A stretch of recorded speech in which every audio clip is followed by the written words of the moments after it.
Chers amis, le Burkina Faso a été éliminé de la Coupe du Monde U17 après sa défaite face aux États-Unis. Deux cadres européens s'engagent à essayer de décrocher Kylian Mbappé. Bonjour à vous, chers amis téléspectateurs d'Afrique Sport, et bienvenue dans votre revue de presse quotidienne. Comme d'habitude, que vous soyez au travail ou à la maison, vous restez avec nous pour ce tour de l'actualité sportive que nous allons débuter, chers amis, avec les CAF Awards qui seront délivrés à Marrakech en décembre 2023. La Confédération africaine de football a dévoilé les nominés pour le titre ou bien pour les trophées de meilleure joueuse de l'année, les trophées de meilleure joueuse interclub, les trophées de meilleure jeune joueuse, et ça a été dévoilé par la Confédération africaine de football. Voici les 30 nominés pour le Player of the World du côté des women, avec Ajara Nishu Noya camerounaise, il y a Badou aussi burkinabèse, de l'autre côté aussi il y a Chawinga qui est une joueuse de cette carrément qui fait partie des nominés. Il y a tout en même temps deux Chawinga, il y a Temwa Chawinga et Tabitha Chawinga.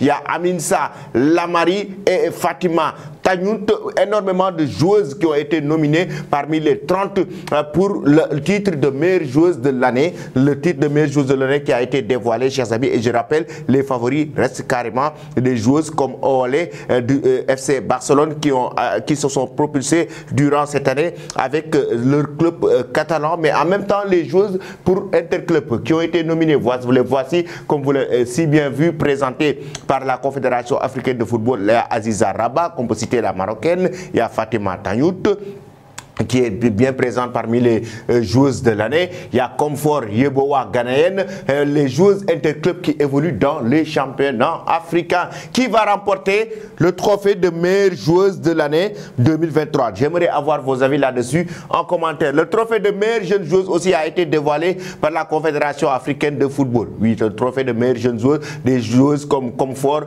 Yeboah, Marie Amsona, les joueurs ghanéennes, Nersi Elchad marocaine, il y a Abioun nigériane, il y a Esther nigériane, il y a Demisine nigérienne, il y a Hamstatou Diallo du Sénégal, il y a Chamez de l'Afrique du Sud, Gérald, il y a en même temps aussi Fouzia de cette équipe de l'Ouganda. De l'autre côté aussi, il y a le trophée de meilleure gardienne de but de l'année qui a été dévoilé avec les nominés qui ont été aussi dévoilés par la Confédération africaine de football. Le train en marche vers directement les CAF Awards 2023, les CAF Awards qui seront organisés du côté de Marrakech. Après cela, chers amis, nous finons directement en Italie avec la presse italienne qui s'enflamme après la nomination de Walter Mazzarri qui remplace Rudy Garcia à la tête de le Napoli. Corriere dello Sport en parle sur sa une. Rudy Garcia limogé, ça a été déjà dans les tuyaux, ça a été déjà durant quelques semaines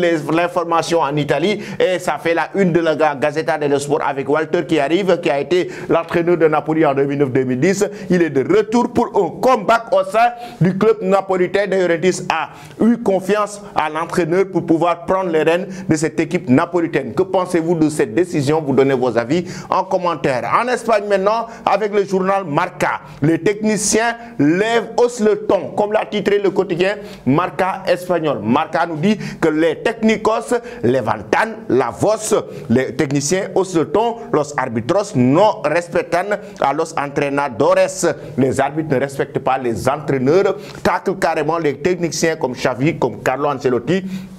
Ils ne sont pas d'accord du tout avec l'arbitrage, mais aussi la façon dont les arbitres, carrément, par moments, soit carton rouge, mais aussi des sanctions. Le quotidien AS, quant à lui, qui nous parle du gros coup que prépare le Real Madrid pour Nico Williams. Et oui, le joueur brésilien, Nico Williams, actuellement, même s'il est dans le viseur du Barça qui veut le décrocher, le joueur ouvre les enchères selon le média Nico Williams. C'est Abré la Pourra, ouvre les enchères, et là, actuellement, le Real est en pole position selon le média AS pour essayer de décrocher le jour. Doit-il rejoindre le club merengue ou le Barça? Donnez vos avis en commentaire. Ensuite, toujours avec le quotidien AS qui lâche une information de taille concernant l'avenir de Kylian Mbappé. Le média madrilène nous dit qu'actuellement ce sera difficile pour le Real de décrocher Kylian Mbappé. Pourquoi? Parce que ce sera compliqué. Pour Mbappé, le Real est en train d'hésiter. Et là, deux équipes se sont positionnées. La première équipe, c'est Liverpool, qui est prêt à mettre le paquet pour essayer de décrocher Mbappé. Mais aussi, il y a le Bayern de Munich.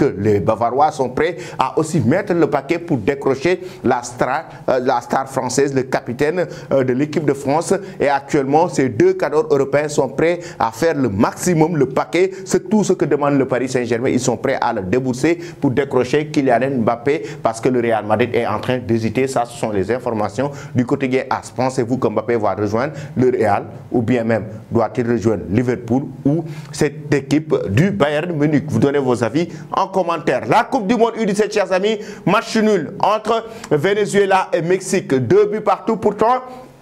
Venezuela menait un score à 10 à la première période, mais les Mexicains sont revenus à la marque et cette équipe de Venezuela a carrément mis le paquet et ça a été un 2 buts, match nul partout pour la Coupe du Monde U17 entre ces deux équipes. De l'autre côté, c'est l'élimination du Burkina Faso. Oui, les jeunes burkinabés, les étalons ont été carrément éliminés de la compétition après leur défaite face aux États-Unis sur un score de 2 buts à 0, 2 buts à 1, autant pour moi parce qu'ils sont revenus à la marque enfin de la deuxième période et le Burkina Faso, quoi qu'on puisse dire, a une très bonne équipe, de très bons joueurs, une bonne génération dorée, de joueurs très talentueux, mais malheureusement manque d'efficacité, malheureusement manque de lucidité devant le but et dans la défense, mais ce sont des joueurs quand même qui sont très talentueux, qui ont l'avenir devant eux et là c'est la relève qui est en train de venir petit à petit, mais il faut travailler aussi l'aspect mental et la lucidité devant les buts parce que le Burkina a su vendanger beaucoup d'occasions dans cette rencontre qui n'ont pas su concrétiser